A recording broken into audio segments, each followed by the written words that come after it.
আসসালামু আলাইকুম, স্বাগত জানাচ্ছি আরটিভির সকালের সংবাদে। আপনাদের সঙ্গে আছি আমি ফারহিনা বিনতে ওমর। হামের প্রাদুর্ভাব মোকাবেলায় সরকার জরুরি ভিত্তিতে ব্যাপক টিকাদান কর্মসূচি শুরু করেছে। ৫ এপ্রিল থেকে ১৮টি জেলার ৩০টি উপজেলায় এবং ১২ এপ্রিল থেকে ৪টি সিটি কর্পোরেশনে বিশেষ হাম রুবেলা টিকাদান ক্যাম্পেইন শুরু হয়েছে। উচ্চ ঝুঁকিপূর্ণ এলাকাগুলোতে ৬ মাস থেকে ৫ বছর বয়সী শিশুদের জন্য হাম রুবেলা টিকা দেওয়া হচ্ছে। স্বাস্থ্য অধিদপ্তরের তথ্য অনুযায়ী গত ১৫ মার্চ থেকে এখন পর্যন্ত ২৯ দিনে হামে মোট ২৮টি শিশুর মৃত্যু হয়েছে। তবে এই সময় হামের উপসর্গ নিয়ে মৃত্যু হয়েছে ১৫১টি শিশুর।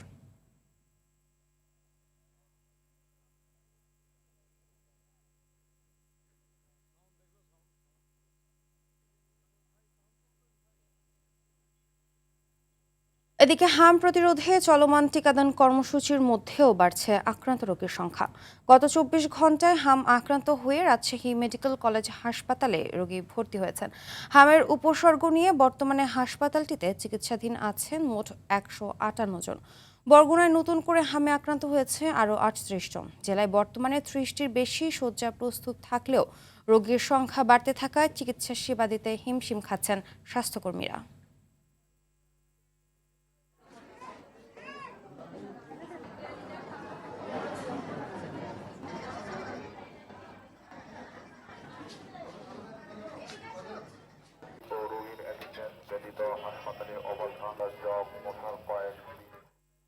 দর্শক, হাম আক্রান্ত রোগীদের সবশেষ খবর জানাতে রাজশাহী থেকে সরাসরি যুক্ত হচ্ছেন সহকর্মী আমির ফয়সাল। ফয়সাল, হাসপাতালে হাম আক্রান্ত রোগীদের চাপ তো বেড়েই চলেছে। এক্ষেত্রে হাসপাতাল কর্তৃপক্ষ অতিরিক্ত কোনো ব্যবস্থা নিয়েছে কিনা বিস্তারিত জানাবেন।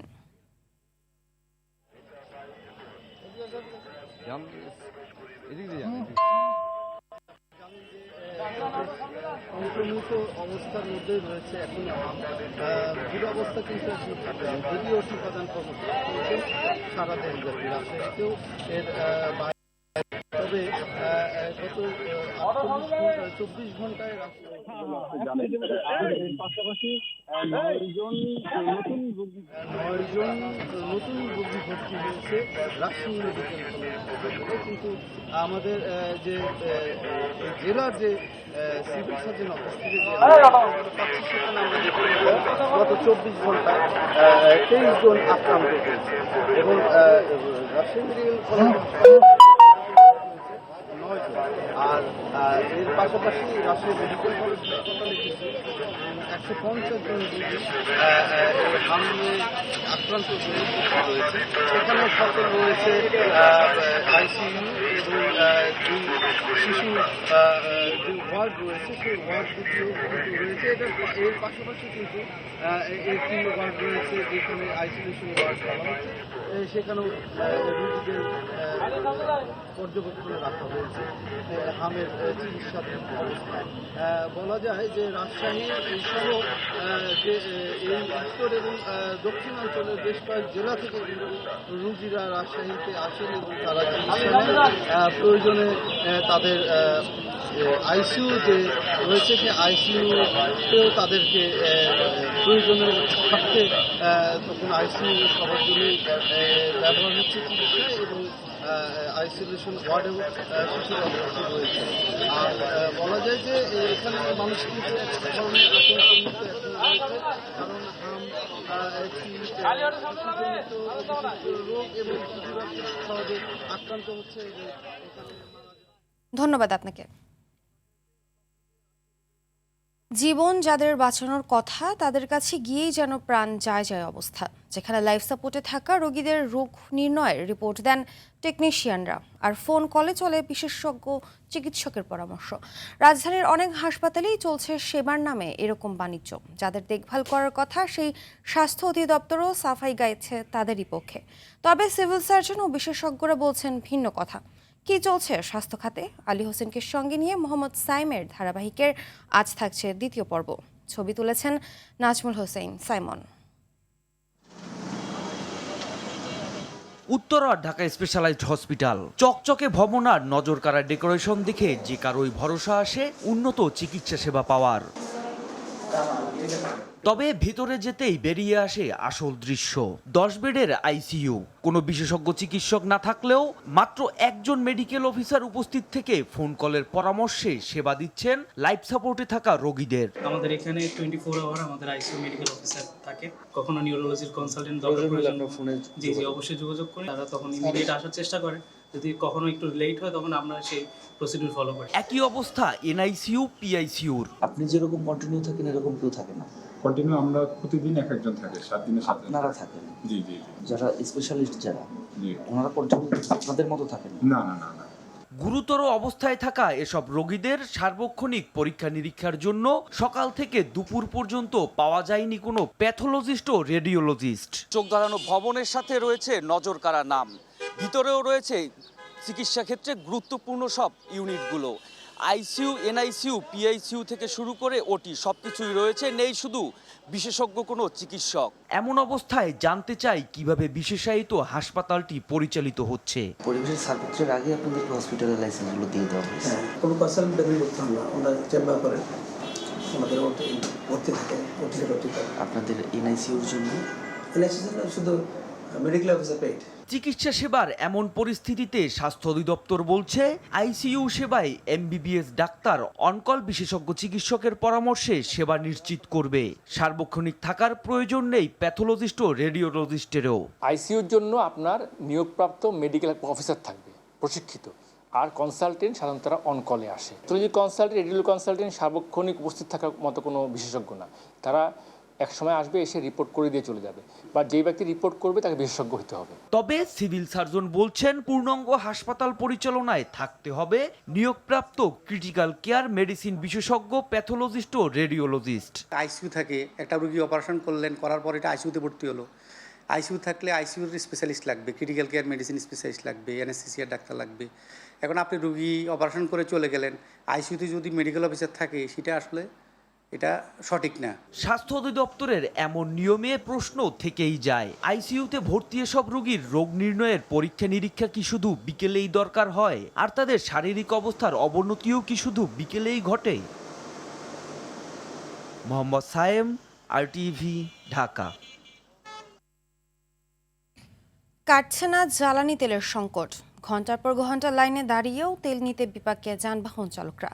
চট্টগ্রামের পাম্পগুলোতে দীর্ঘ লাইনে দাঁড়িয়েও তেল পাচ্ছে না অনেকে। তবে পাম্প মালিকদের দাবি, মানুষ প্রয়োজনের চেয়ে বেশি তেল কিনছে। বাড়তি চাহিদা সামাল দিতে অপেক্ষা করতে হচ্ছে চালকদের। খুলনায় সন্ধ্যা হতেই বন্ধ হয়ে যাচ্ছে শহরের বিভিন্ন পাম্প। ডিজেল সংকটে ব্যাহত হচ্ছে ফসল আবাদ।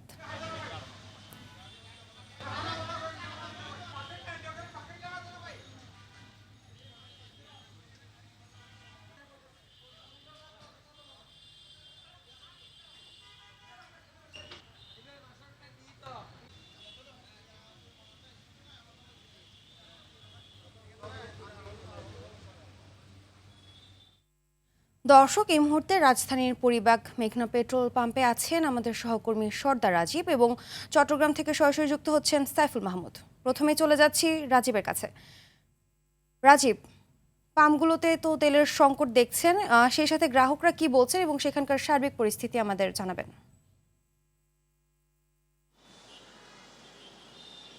জি ফারহিনা, যেমনটি বলছিলেন যে গত 28 ফেব্রুয়ারি যুদ্ধ পরিস্থিতির পর থেকে দেশে যে তেলের সংকট হবে এমন সংখ্যা থেকে যে পেট্রোল পাম্পগুলোতে লম্বা সিরিয়াল সৃষ্টি হয়, সেটি কিন্তু এখনও চলছে। অর্থাৎ গত 1 মাস পার হয়ে প্রায় 1.5 মাস হয়ে গেলেও কিন্তু সেটা এখনও চলছে এবং চলমান রয়েছে। এবং এই পরিস্থিতি কবে ঠিক উত্তরণ হবে সেটা কিন্তু এখানকার পাম্প মালিক বা পাম্প কর্তৃপক্ষের কেউই বলতে পারছে না। তারা যেটি বলছেন যে এটি মূলত একটি প্যানিক বাইংয়ের ফলে সৃষ্টি হয়েছে। অর্থাৎ যুদ্ধের কারণে তেল আসবে না বা সংকট হবে বা দাম বাড়বে, সেই অজুহাতে ক্রেতাদের যে উপচে পড়া ভিড়, সেই উপচে পড়া ভিড়ের কারণেই কিন্তু মূলত এই পরিস্থিতি সৃষ্টি হয়েছে। এবং ঠিক এটা কবে ঠিক হবে সেটা কিন্তু কেউই বলতে পারছে না। এবং তারা যেটি বলছেন যে এই পরিস্থিতি থেকে উত্তরণের জন্য অবশ্যই ফুয়েল কার্ড সহ সরকার থেকে কঠোর নির্দেশনা আরও জারি করা উচিত, যাতে মানুষের মধ্যে এই প্যানিক বাইনটা কেটে যায়। আমরা একটু এইখানে সরাসরি একটু কথা বলবো। আমি যে মেঘনা মডেল সার্ভিস স্টেশনে রয়েছে এইখানকার যিনি কর্মকর্তা রয়েছেন, ঊর্ধ্বতন কর্মকর্তা, তার সঙ্গে একটু কথা বলবো যে ঠিক কি পরিস্থিতি রয়েছে এখানে। ভাই, যদি একটু বলতেন যে আসলে কি পরিস্থিতি। আসলে আমরা দেখতে পাচ্ছি যে পরিস্থিতি প্রতিদিন যত দিন গড়াচ্ছে ততই খারাপের দিকে যাচ্ছে। তো তেলের সংকট যদিও নেই, কিন্তু মানুষের যে উপচে পড়া ভিড়, এই যে তেল নেওয়ার যে চাহিদা, তেল নেওয়ার যে প্রবণতা, এ প্রতিদিন বৃদ্ধি পাচ্ছে। লাইনটা অনেক দীর্ঘ থেকে দীর্ঘ হয়ে যাচ্ছে। আমার মনে হয় আশেপাশের কিছু পাম্প বন্ধ থাকে, এই পাম্প বন্ধের কারণে কিছু যেই পাম্পগুলো খোলা থাকে, আমাদের পাম্পটা খোলা থাকে, তারপর ট্রাস্ট খোলা থাকে, এর উপর প্রচণ্ড পরিমাণে প্রেশার পড়ে। আর প্রেশারটা পড়াতে লাইন যখন দীর্ঘ হয়ে যায়, সবার কাছে মনে হয় যে আসলে মনে হয় তেলের সংকট, এই জন্য এত লাইন দীর্ঘ হচ্ছে। কি আপনার পরামর্শটা কি? সরকারের কাছে আমাদের আবেদন থাকবে, যদি কোনোভাবে এটা ইমপ্লিমেন্ট করা যায় যে সকাল থেকে সন্ধ্যা পর্যন্ত অ্যাট এ টাইম সবগুলো পাম্প খোলা থাকবে। সব পাম্পেই তো তেল যাচ্ছে, কিন্তু তেলটা অ্যাট এ টাইম যাবে, সকালবেলা যাবে, সকাল থেকে সন্ধ্যা পর্যন্ত সবগুলো পাম্প একসাথে খোলা থাকবে। তাহলে নির্দিষ্ট পাম্পের প্রতি চাপ থাকবে না, আর এই প্রেশারটাও মনে হবে না। আপনারা গতকাল কেমন তেল দিয়েছেন, আজকে কি পরিমাণ চাহিদা রয়েছে? দেখেন, গ্রাহকদের চাহিদা পূরণ করার জন্য যতটুকু তেল দরকার হয় আমরা প্রতিদিন সেই চাহিদা পূরণ করছি। আমাদের তেল নেয়ার ব্যাপারে গ্রাহকদের, তেলের সংকটের ব্যাপারে গ্রাহকদের কাছে কোনো রকম কমপ্লেইন নেই, এই পর্যন্ত হয়নি।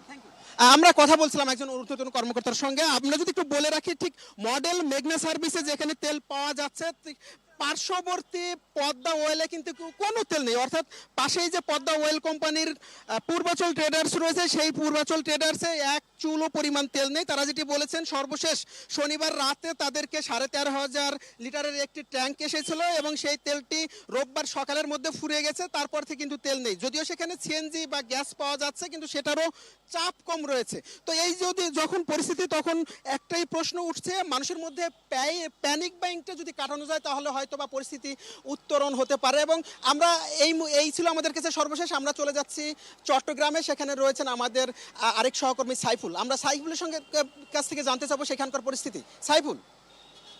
যে রাজীব, আপনাকে ধন্যবাদ। আসলে আমি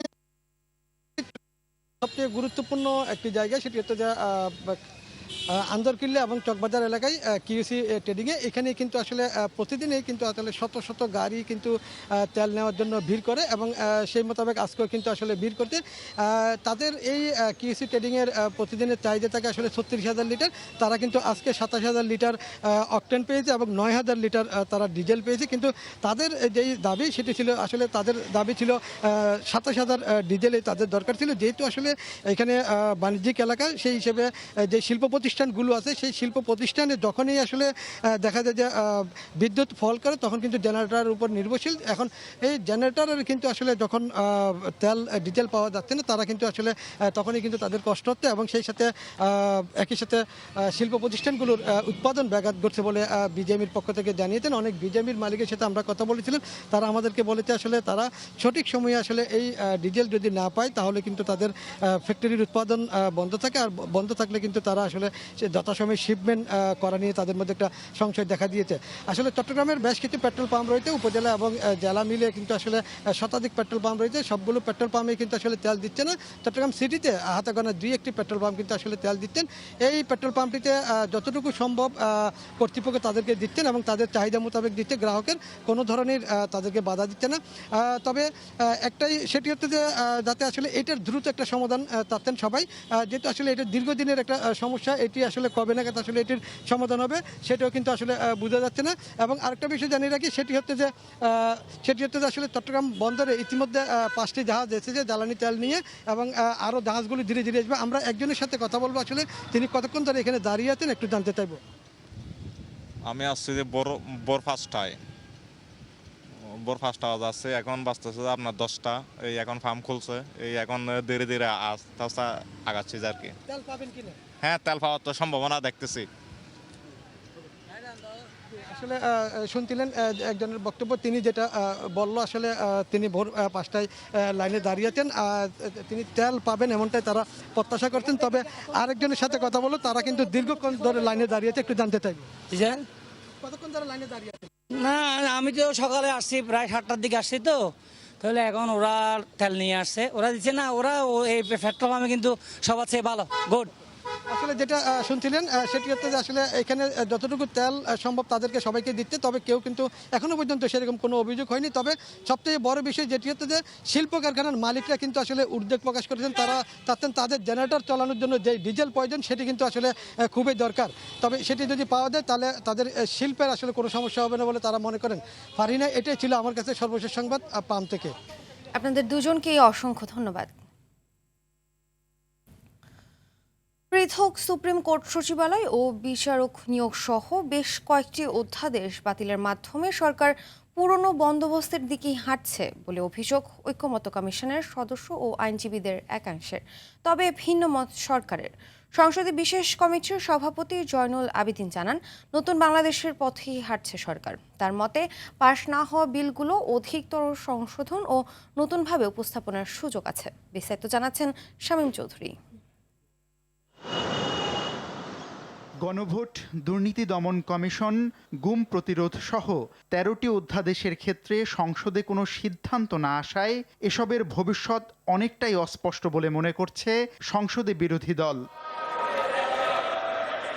অন্তর্বর্তীকালীন সরকারের গুম প্রতিরোধ, পুলিশ কমিশন, সুপ্রিম কোর্ট সচিবালয় প্রতিষ্ঠা ও বিচারিক নিয়োগ নিয়ে অধ্যাদেশ রহিতকরণের ফলে কার্যকারিতা হারানোর শঙ্কায় সংশ্লিষ্ট অধ্যাদেশগুলো। সংসদে এসব নিয়ে বিরোধিতার মুখে পড়ে সরকারি দল। আমরা তার দায় নিতে চাই না, এই জন্য আমরা এখন সংসদ থেকে ওয়াক আউট করছি। তবে আইনমন্ত্রী জানান, অধিকতর যাচাই বাছাইয়ের জন্য বিলগুলো রহিতকরণ ও হেফাজত করা হয়েছে। 7টি অধ্যাদেশকে আমরা রহিতকরণ ও হেফাজত করে পাশ করেছি। ত্রয়োদশ সংসদের প্রথম অধিবেশনে আলোচিত অধ্যাদেশগুলো রহিত হওয়ায় সরকারের সংস্কারের সদিচ্ছা নিয়ে প্রশ্ন তোলেন বিশেষজ্ঞরা। সরকারি দল রাজনৈতিক বিশ্বাসভঙ্গের পরিচয় দিয়েছে বলে অভিযোগ বিরোধী দলের আইনজীবীর। অধ্যাদেশগুলো তারা সংসদে উত্থাপন করে তারা যেই সকল পরিবর্তন করা দরকার সেই পরিবর্তন করতো। তারা যখন বিলগুলো উত্থাপনই করে না এবং আশ্বাস দিয়ে পার পেয়ে যেতে চায়, তখন মানুষের মধ্যে সন্দেহের সৃষ্টি হয়, আস্থার সংকট সৃষ্টি হয়। 133টা অধ্যাদেশের মাধ্যমে প্রচলিত আইন ব্যবস্থায় বেশ কিছু সংস্কার আনা হয়েছিল।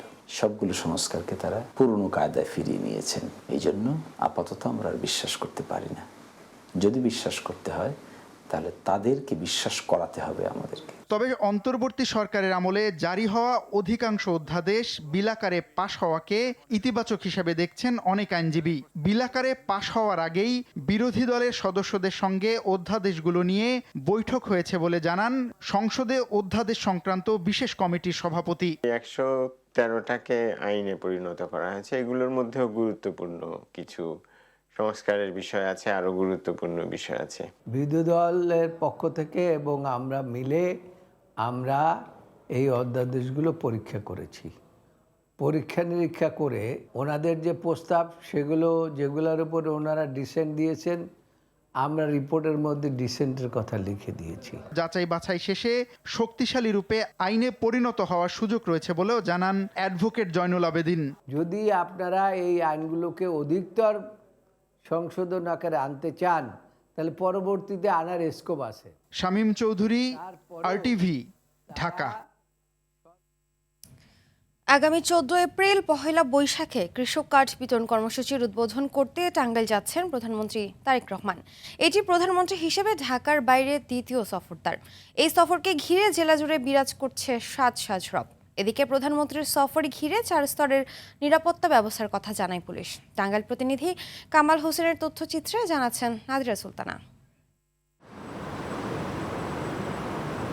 প্রধানমন্ত্রীর টাঙ্গাইল সফর ঘিরে জেলা জুড়ে বিরাজ করছে উৎসবের আমেজ। সফরের শুরুতে মাওলানা আব্দুল হামিদ খান ভাসানীর মাজার জিয়ারত করবেন প্রধানমন্ত্রী। পরে টাঙ্গাইল স্টেডিয়ামে কৃষক কার্ড বিতরণের মধ্য দিয়ে দেশব্যাপী এই কর্মসূচির উদ্বোধন করবেন। এরপর কৃষক সমাবেশে বক্তব্য রাখবেন তারেক রহমান। এই সফর ঘিরে স্টেডিয়াম মাঠে চলছে মঞ্চ ও প্যান্ডেল তৈরির কাজ। মেরামত করা হচ্ছে শহরের রাস্তাঘাট। ব্যাপক উৎসাহ ছড়িয়ে পড়েছে বিএনপি নেতাকর্মী ও সাধারণ মানুষের মাঝে। কৃষক কার্ড উদ্বোধনটা উনি টাঙ্গাইল থেকে করবেন, এই জন্য আমরা টাঙ্গাইলবাসী গর্বিত। টাঙ্গাইলের মানুষ অত্যন্ত আনন্দিত এই সফরকে ঘিরে। মাননীয় প্রধানমন্ত্রীকে আমরা সকলেই সামনে থেকে দেখার জন্য অধীর আগ্রহে অপেক্ষা করছি। টাঙ্গাইলের জনগণ সকলেই উৎফুল্ল চিত্তে অপেক্ষা করছে। এদিকে ভেন্যু পরিদর্শন সহ সমন্বয় সভা করেছেন মৎস্য ও প্রাণী সম্পদ প্রতিমন্ত্রী।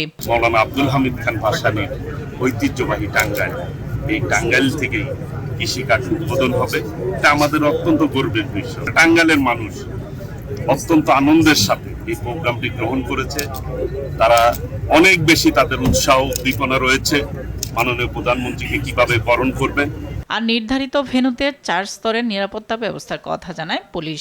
প্রধানমন্ত্রী মহোদয় আসা উপলক্ষে সকল ভেন্যুকে কেন্দ্র করে কিন্তু আমাদের সর্বোচ্চ প্রস্তুতি নেওয়া হয়েছে আইন শৃঙ্খলা বাহিনীর পক্ষ থেকে। নির্বাচনী প্রতিশ্রুতি অনুযায়ী টাঙ্গাইল থেকে কৃষক কার্ড বিতরণের উদ্বোধন কার্যক্রমে খুশি জেলাবাসী। নাদিরা সুলতানা, RTV। এবার মধ্যপ্রাচ্যে যুদ্ধ প্রসঙ্গে। ইরান ও যুক্তরাষ্ট্রের বৈঠক ব্যর্থ হওয়ার পর মধ্যপ্রাচ্যে আবারও ঘনীভূত হচ্ছে যুদ্ধের কালো মেঘ। ইরানের বন্দরগুলোতে নৌ অবরোধের ঘোষণা দিয়েছে যুক্তরাষ্ট্র, পাল্টা হুঁশিয়ারি দিয়েছে তেহরানও। ইরানের পররাষ্ট্রমন্ত্রী আব্বাস আরাগচি বলেছেন, ওয়াশিংটনের সর্বোচ্চবাদ নীতি বারবার লক্ষ্য পরিবর্তনের কারণেই শান্তি আলোচনা ব্যর্থ হয়েছে। IRGC বলছে, হরমুজ প্রণালীর কাছে আসা যে কোনো সামরিক জাহাজের বিরুদ্ধে কঠোর ব্যবস্থা নেওয়া হবে।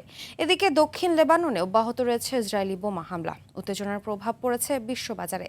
জ্বালানি তেলের দাম ছাড়িয়েছে $100। ইমতিয়াজ আহমেদের রিপোর্টে বিস্তারিত। শনিবার পাকিস্তানের ইসলামাবাদে অনুষ্ঠিত ইরান ও যুক্তরাষ্ট্রের দীর্ঘ প্রতীক্ষিত শান্তি আলোচনা ব্যর্থ হয়। এরপর ওয়াশিংটন ঘোষণা দেয়, আজ থেকে ইরানের সব বন্দরে নৌ চলাচল বন্ধ করে দেবে মার্কিন সামরিক বাহিনী। হরমুজ প্রণালী দিয়ে ইরানি পণ্য প্রবেশ ও বের হওয়া ঠেকানোই এই অবরোধের মূল লক্ষ্য। ওয়াশিংটনের এমন পদক্ষেপের কড়া জবাব দিয়েছে তেহরান। ইরানের রেভলিউশনারি গার্ড IRGC জানিয়েছে, হরমুজ প্রণালীর কাছে কোনো সামরিক জাহাজ আসলে তা যুদ্ধবিরতির লঙ্ঘন বলে গণ্য হবে। একই সঙ্গে তাদের বিরুদ্ধে কঠোর ব্যবস্থা নেওয়া হবে বলেও জানায় IRGC। ইরানের পররাষ্ট্রমন্ত্রী আব্বাস আরাগচি স্পষ্ট করে জানিয়েছেন, ওয়াশিংটনের একগুঁয়েমি ও বারবার শর্ত পরিবর্তনের কারণে ভেস্তে গেছে পাকিস্তান বৈঠক। ইরান আলোচনার টেবিলে ফিরে আসবে কিনা এ ব্যাপারে তার কিছুই যায় আসে না, জানান মার্কিন প্রেসিডেন্ট ডোনাল্ড ট্রাম্প। বলেন, ইরান বর্তমানে খুবই নাজুক অবস্থায় আছে এবং আরো বেপরোয়া হয়ে উঠছে। আমার মনে হয় ইরান অত্যন্ত নাজুক পরিস্থিতিতে আছে। আমি মনে করি তারা এখন খুবই মরিয়া। আমাদের মধ্যে প্রায় 21 ঘন্টা ধরে বৈঠক হয়েছে। আমরা পরিস্থিতি অন্য যে কারো চেয়ে ভালো বুঝি, আর ইরানের অবস্থা আসলেই খুব খারাপ। এদিকে লেবাননে অব্যাহত রয়েছে ইসরায়েলের বর্বরোচিত হামলা। সংঘর্ষ হয়েছে হিজবুল্লাহ ও ইসরায়েলি সেনাদের মধ্যে। মধ্যপ্রাচ্যের এই অস্থিতিশীলতার প্রভাব পড়েছে বিশ্ব অর্থনীতিতে। এশিয়ার বাজারে ধস নেমেছে। জ্বালানি তেলের দাম ব্যারেল প্রতি $100 ছাড়িয়েছে। জাপান থেকে শুরু করে দক্ষিণ কোরিয়া সবখানেই সূচকের বড় দরপতন লক্ষ্য করা গেছে। বিশ্লেষকরা বলছেন, ডোনাল্ড ট্রাম্পের কঠোর অবস্থান এবং তেহরানের পাল্টা হুঁশিয়ারি পুরো অঞ্চলকে এক অনিশ্চিত পরিণতির দিকে ঠেলে দিচ্ছে। ইমতিয়াজ আহমেদ, RTV। বিদেশি বিনিয়োগকারীদের শেয়ার হস্তান্তর ও বিক্রয় করা অর্থ নিজ দেশে ফেরত নেওয়ার ক্ষেত্রে নিয়ম শিথিল করেছে বাংলাদেশ ব্যাংক। এর ফলে 100 কোটি টাকা পর্যন্ত ফেরত নিতে আর কেন্দ্রীয় ব্যাংকের অনুমতি নিতে হবে না। ব্যাংকগুলো নিজেরই প্রক্রিয়া মেনে এই অর্থ বিদেশে পাঠাতে পারবে। আগে কেন্দ্রীয় ব্যাংকের অনুমতি ছাড়াই 10 কোটি টাকা নিতে পারত। শেয়ার বাজারে তালিকাভুক্ত নয় এমন সরকারি ও বেসরকারি কোম্পানির ক্ষেত্রে এই নিয়ম কার্যকর হবে। এক প্রজ্ঞাপনে এই সিদ্ধান্ত জানিয়েছে বাংলাদেশ ব্যাংক। বিদেশি বিনিয়োগ আকৃষ্ট করতে কেন্দ্রীয় ব্যাংক এই সিদ্ধান্ত নিয়েছে। বিনিয়োগ বান্ধব পরিবেশ তৈরির চলমান প্রচেষ্টার অংশ হিসেবে এই উদারীকরণ করা হয়েছে।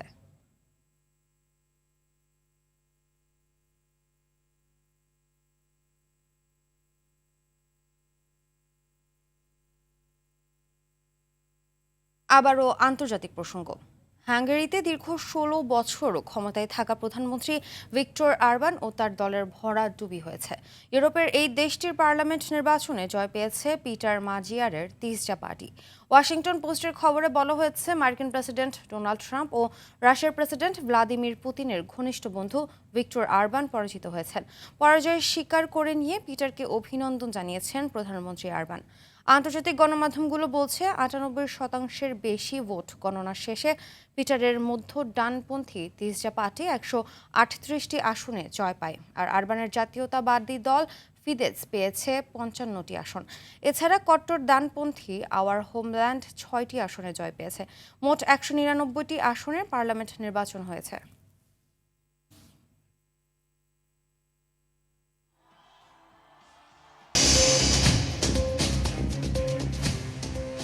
সকালের সংবাদ এ পর্যন্তই। মধ্যাহ্নের সংবাদ দুপুর 12টায় দেখার আমন্ত্রণ রইল।